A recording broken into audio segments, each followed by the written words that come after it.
Next, describe the various approaches to public administration. Approaches to public administration. There have been various approaches developed to study public administration, and some of these are as follows.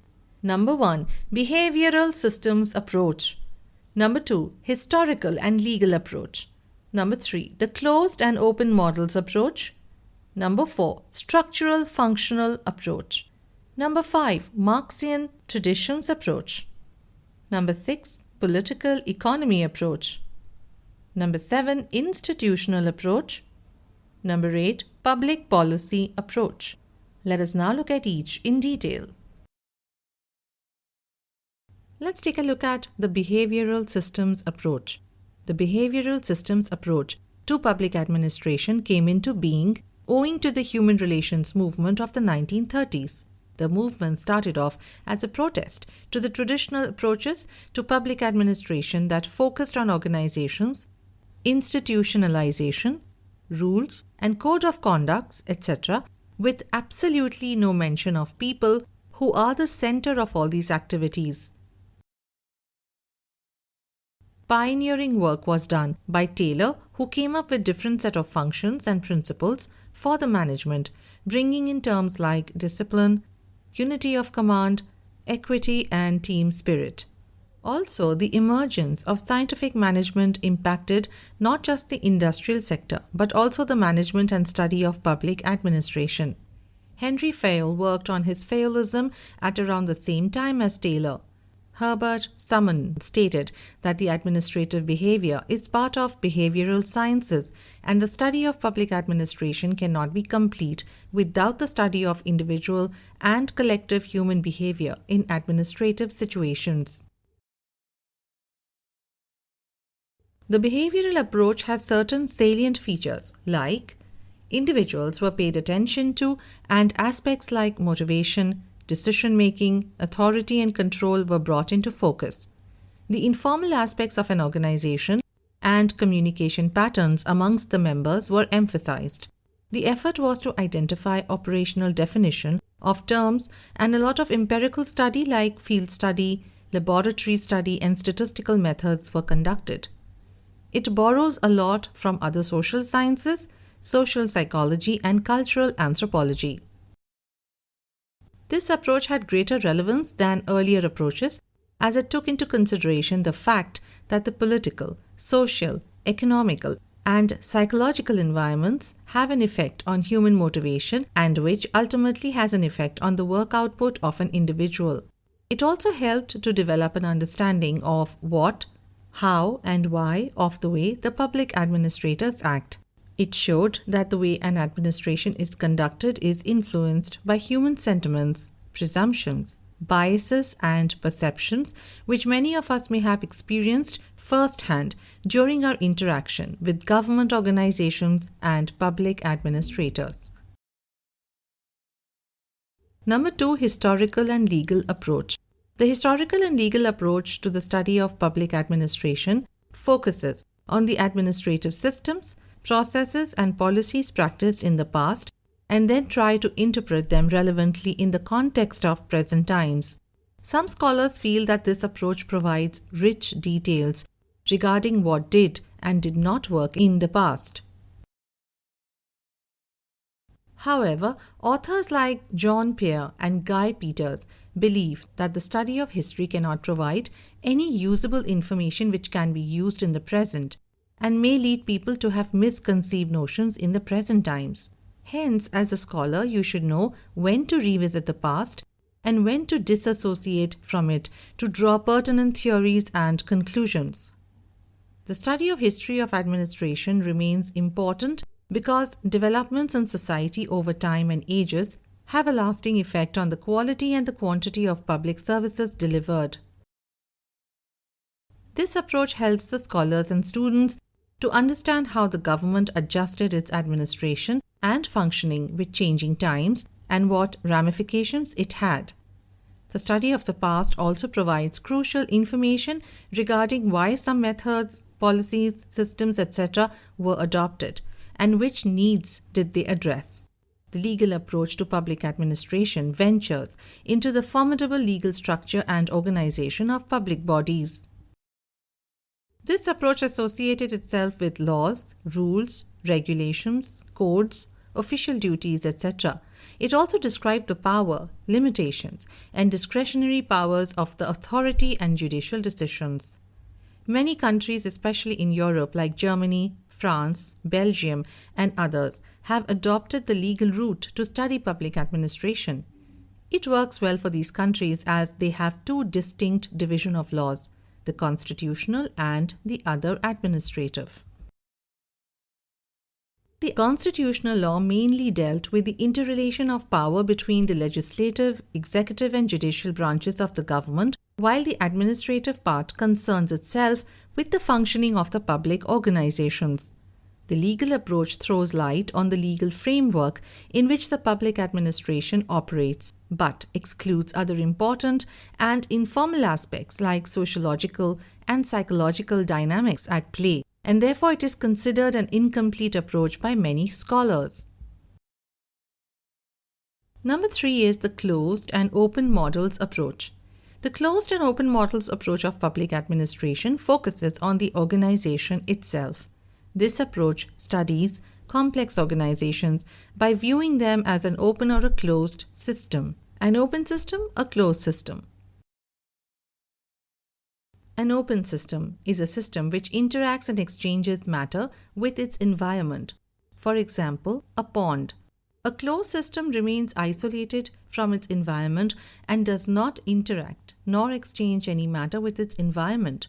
For example, an aquarium. While studying complex organizations, American sociologist James D. Thompson published a book in 1967 called Organization in Action.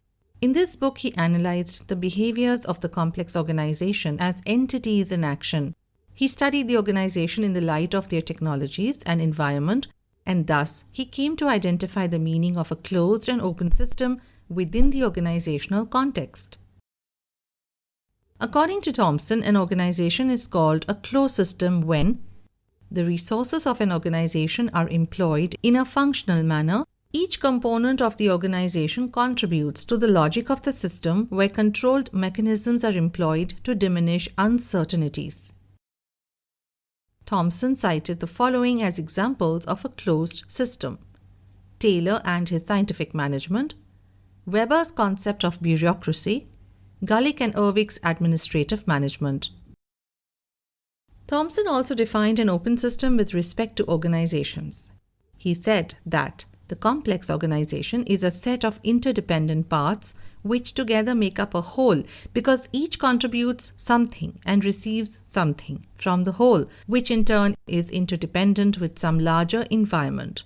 So, an open system is dynamic, full of surprises as well as uncertainties. Systems keep evolving through a continuous process of development and strive to attain homeostasis or the state of equilibrium. Number 4. Structural functional approach. This approach to the public administration is a term adapted from sociology and anthropology, which interprets society as a structure with interrelated parts. This approach was developed by the celebrated anthropologist Malinowski and Radcliffe Brown. So, according to Malinowski and Radcliffe Brown, a society has a structure and functions. These functions are norms, customs, traditions, and institutions and can be analogized as organs of a body, as explained by Herbert Spencer. All these functions need to work together to make the body function as a whole. The structural functional approach to public administration provides a mechanism to understand social processes. The function is the consequence of patterns of actions, while the structure is the resultant institution and the pattern of action itself. It seems complicated, but the theory in itself is not that difficult to understand. Social structures can be concrete, like government departments and bureaus, or even specific societies held together by shared beliefs, customs, and morals, and also analytic, like structure of power or authority. These structures perform certain functions, and in terms of structural functional approach, These functions have an interdependent pattern between structures. So, as a public administration student, if one would want to study bureaucracy, the first step would be to view bureaucracy as a structure which has administrative systems with characteristics like hierarchy, specialization, rules, and roles. The behavioral characteristics can be rationality, neutrality, professionalism, and rule orientation. Subsequently, one can proceed to analyze the functions of bureaucracy. So, do the similar kind of structures perform the same functions? The structural functionalists say a no to that, which means that a structure can perform multiple functions and vice versa. That is, one function can be performed by multiple structures. According to Riggs, the following are the functional requisites of a society: economic, socio-communicational, symbolic, political.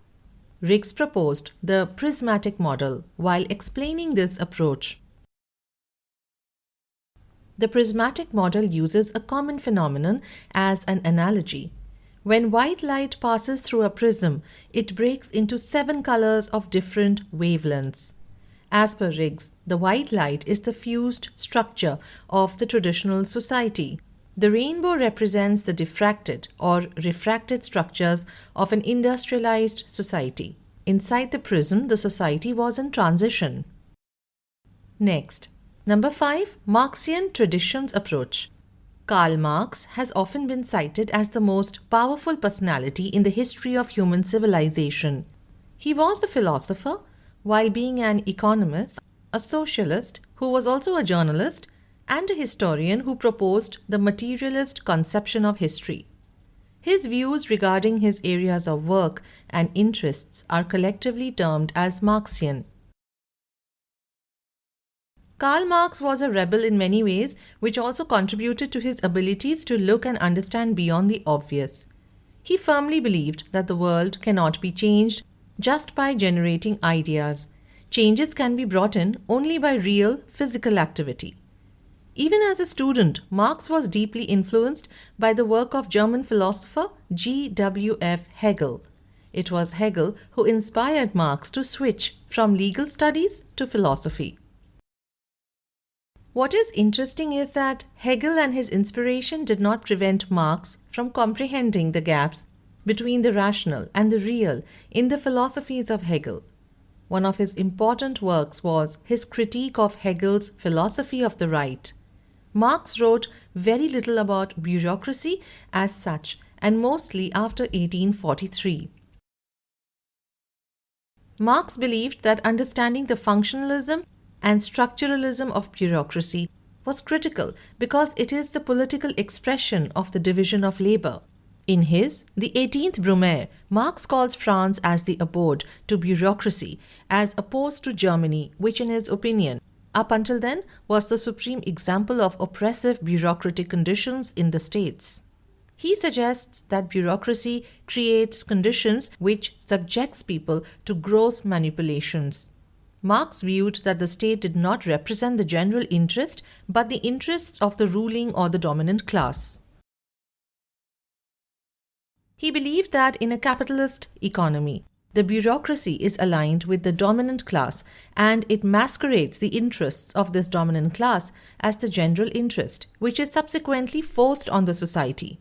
Marx was never oblivious to the growing popularity of bureaucracy and the need of public administration as an aspect of government functioning around the world.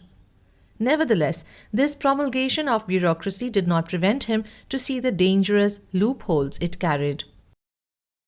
Number 6, Political Economy Approach. After the new public administration theory of 1968, there was a new approach proposed in the 1970s, which talked about economic approaches to analyze public administration called the public choice theory. By the middle of the last century, the Pigovian social welfare system was adopted by many economies. The British economist Arthur C. Pigot wrote a book called The Economic of Welfare in 1920 and also tried defining what welfare is in economic terms. According to him, economic welfare can be measured like monetary welfare by using money as a yardstick. Thus, according to Pigot, economic welfare is the utility satisfaction that a person derives from the use of goods and services which can be exchanged amongst each other. This theory proposed that the welfare can be maximized through the means of distribution of national income. Now, we also need to understand a term called externality. It comes into action when an individual X affects Y in a reckless manner without taking Y's gains or losses into account. This leads to a situation called externality. Therefore, in an economy, the government intervention becomes important to address these externalities. Now, consider this example given by Pigot himself. If a person is running the business of manufacturing alcohol, there is a specific and substantial social impact of this product. This can be increase in crimes, increased cost of police staff and prisons, the long time and resources investment of the judiciary, etc., which exceeds the net private product, the alcohol. To counter this, the alcohol production will have to be increased by the manufacturer. To deal with this overproduction, the government would have to impose a tax on the manufacturers. This tax would be levied to equate the private cost of the manufacturer and the social cost. The public choice theory proposed the use of economic yardstick to evaluate the resource allocation in the public sector and economic analysis to identify the inefficiencies in the government policy and decision-making processes. It also makes a premise that the bureaucrats and politicians work on a model to increase their own power and influence and end up formulating policies which may be against the larger public interest. This theory also brought in a more consumer-centric approach in the formulation of policies and the manner in which the government machinery should function. There was a clear inclination towards democratic administration from bureaucracy, and an important aspect was emphasized that the government action needs to be in sync with the values, needs, and the wants of the citizens. Number 7 is institutional approach. The institutional approach to public administration concerns itself with the institutions and organizations of the state. The core area of this method lies in the detailed study of the structure, the functioning, rules, and regulations of the executives, legislatures, and the departments of the government. The scholars who practice this approach consider administration to be an apolitical and technical function which lies only in the aspect of policy implementation. An organization keeps getting complexed by adding informal norms and practices, which happens through its interaction with the external environment, and they are in a sense independent of the individuals who make an organization at a given point of time. However, according to Selznick, 1957, any organization which is complex needs to be infused with value, which is beyond the technical requirement of the tasks that are performed by that organization. This means that an organization has a distinctive sense of self and identity, and its way and its beliefs become important for the society as well. It also starts representing the aspiration of the community and in turn influences the community with their own values and beliefs. A real institution becomes a symbol for the community in many ways, like the very building in which it is housed. It can be interestingly explained and seen all through the history that the revolting group often occupy the presidential palace or offices or the parliamentary buildings, or pose a threat to the powerful and symbolic structures like the terrorist threat on the Pentagon during 9/11. The government organizations are institutional in many ways and represent the needs and aspirations of the community. Therefore, studying and understanding their administration becomes important to make them more efficient and result-oriented. This institutional approach focuses on the organizational structure, goals, and principles as primary. So, a lot of attention was given to the problems related to the functioning of an organization, like delegation, coordination and control, and bureaucratic structure. The main drawback to this approach was that little or no attention was given to the external, sociological, and psychological factors. These factors affect the organization in ways which are not always subtle but have strong ramifications on the health and well being of an organization. Number 8 is public policy approach. There were many authors like Frank J. Goodnow, L.D. White, and F.W. Willoughby who reaffirmed the need to separate the political functions and administrative functions of the government. However, after the Second World War, writers, authors, academicians, and subject matter realized that administration of a government can never be free of political elements and started protesting and writing against the separation of politics and administration. After the Second World War, there was a renewed interest in the aspects of administration because of the practical encounters and alliances formed during the war, creation of international organizations, and emergence of the developing countries. Also, after the war, the government reinvented itself from a peacekeeper and provider of services to become a welfare state. The public expenditure in most parts of the world increased greatly after 1945 as the government started taking more and more initiatives for the welfare of the society. A lot of reforms were carried out in areas not just regarding the content of public policy, but also the ways in which they were formulated.